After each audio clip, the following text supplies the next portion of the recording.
sus ingresos, lo leímos la semana pasada a través de uno de nuestros titulares, pese a la caída de la producción y es gracias al repunte de los precios. Repunte de los precios, entre otra cosa, por la invasión a Ucrania, claro está. Bueno, hablemos del mercado petrolero en el mundo, pero particularmente lo que representa esto para Venezuela, incluida la visita de funcionarios del gobierno de Irán para revisar los acuerdos en materia energética con nuestro país. Y le damos la bienvenida a Juan Savo.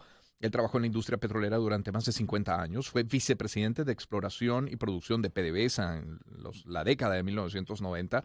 Actualmente asesora empresas privadas de energía. Señor Savo, qué gusto saludarle. ¿Cómo está?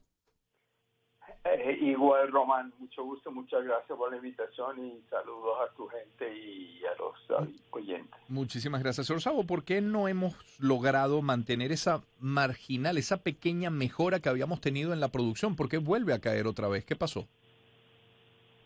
Bueno, Román, como quizás creo que te mencioné la última vez, en Venezuela no hay actividad de generación real de potencial, no hay taladros de perforación activos y por lo tanto estamos limitados a un potencial o capacidad máxima de producción de unos 800.000 barriles y cualquier problema eléctrico, de falta de equipo o ese tipo de cosas, pues hace que la producción no llegue a ese nivel y por lo tanto actualmente nos encontramos en unos 660.000 barriles por día. ¿Y qué nos falta para llegar a esos 800.000? Si esa es la capacidad a la que podemos aspirar en lo inmediato, ¿por qué no estamos allí? Bueno, porque en verdad es muy difícil que tú tengas todos los instrumentos, todos los equipos y todos los pozos funcionando al mismo tiempo. Lo que hace falta realmente es inversión en perforación, más taladros activos, perforar pozos nuevos para subir el potencial. Y eso es la única forma de subir la producción en forma consistente.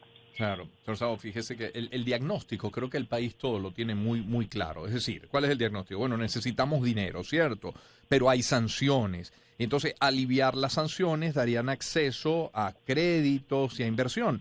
Pero levantar las sanciones pasa por señales políticas claras y la verdad, esas señales políticas claras aún no son titular. Total que bueno, volvemos al mismo punto. Y uno se pregunta entonces, mientras tanto, ¿qué pasa con nuestra industria? ¿Qué puede pasar en los 2 meses si no hay un cambio político verdadero que facilite un cambio económico? Fíjate, Román, yo pienso que nosotros actualmente, en el contexto de la situación internacional energética, Ujú. estamos en una situación muy particular que de alguna forma deberíamos tomar ventaja porque hay interés de todas las partes involucradas.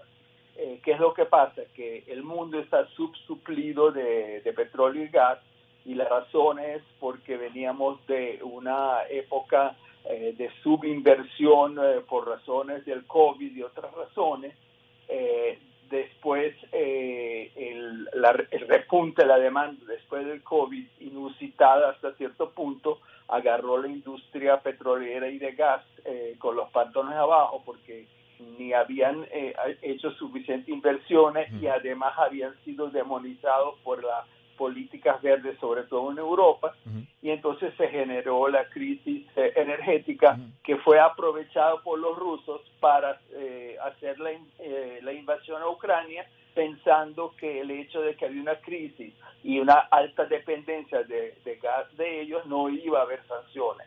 Las sanciones empezaron modestamente, fueron aumentando y entonces ahora estamos en una crisis mayor todavía, donde ha habido una polarización del mercado, Uh-huh. donde tenemos por un lado Rusia, China y algunos amigos menores, Uh-huh. y por otro lado el mundo, vamos a decir, desarrollado de Europa y Estados Unidos, que tienen fuentes accesibles de petróleo realmente limitadas, sería el Medio Oriente parcialmente, Canadá y Estados Unidos, y obviamente Venezuela es una cosa anormal en el corazón del occidente, pero con alianzas con Rusia. Entonces, al mismo tiempo, Venezuela con su alianza Rusia también se ve en una situación muy negativa porque está a punto de perder mercado en China, tiene sus finanzas comprometidas por por el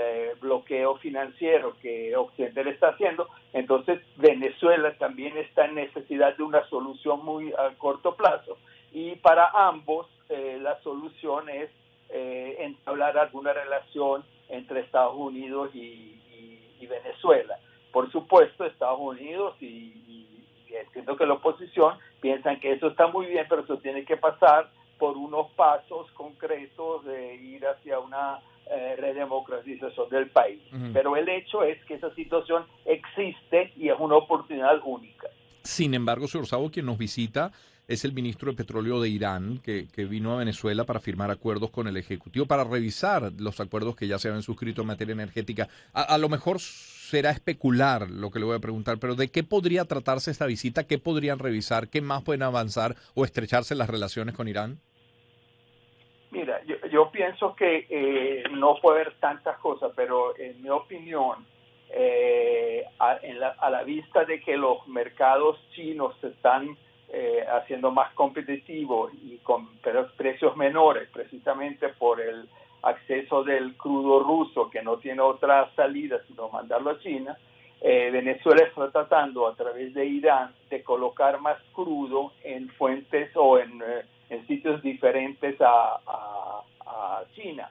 Entonces, por ejemplo, yo estoy viendo un barco que parece que va a salir ahora, un tanquero de José con destino a Siria a través de los canales iraníes, y yo creo que quizás esas son las conversaciones de cómo poder colocar más crudo sancionado en sitios donde Irán tiene acceso. No veo ninguna otra cosa inminente o evidente que Irán puede contribuir con Venezuela. Será interesante, ya es un asunto de geopolítica, pero ¿cómo interpreta los Estados Unidos esta visita del ministro de Petróleo de Irán, ¿no? Son dos países sancionados por los Estados Unidos y otras instancias.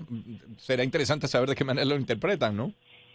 Sí, fíjate que yo pienso que Irán, que generalmente no da ningún paso sin un razonamiento, yo pienso que también otra razón de la visita es porque recuerda que Irán está en negociaciones con Europa y Estados Unidos para volver al acuerdo nuclear que el presidente Trump rompió. Y en esas negociaciones que estaban a punto de ser firmados, hay una anomalía en las negociaciones, que Rusia, en ese caso, está negociando del lado de Estados Unidos y Europa contra Irán. Entonces Rusia creo que ha usado su posición para evitar que esa firma se dé, y entonces yo pienso que Irán con esta visita está dando una señal a Estados Unidos de que o se apuran a firmar la cosa o ellos van a ir por otros lados más inconvenientes para Estados Unidos. Conclusión para la gente, señor Sabo: diversificar la economía, ¿no? Es decir, seguir haciendo lo que estamos haciendo los ciudadanos en la medida de las posibilidades de cada quien. Es decir, producir, sobrevivir y mantenerse sin esperar que otros ayuden, porque la verdad es que la economía no va para mucho más. Así es, Román, pero sí quiero insistir en que tanto para el gobierno interino, oposición, como para el gobierno Maduro, como para Estados Unidos en general, la situación, porque es estructural, no es de unos años, sino es de largo plazo, la situación es de tomar algún tipo de ventaja de la situación que se ha presentado, y entonces eso obviamente tendría beneficios para todas las partes. Muchísimas gracias. Una oportunidad que no se debe olvidar. Muchísimas gracias, señor Sabo. Habiendo mencionado al señor Sabo gobierno interino, yo estoy en la obligación, como estamos todos, de recordar que de acuerdo a la legislación vigente, términos como usurpador o gobierno interino, presidente interino o cualquier otra expresión similar como calificativo, pues incita al desconocimiento de las autoridades legítimamente constituidas en la República Bolivariana de Venezuela. Son las 7:40 de la mañana. ¿Qué tal si escuchamos a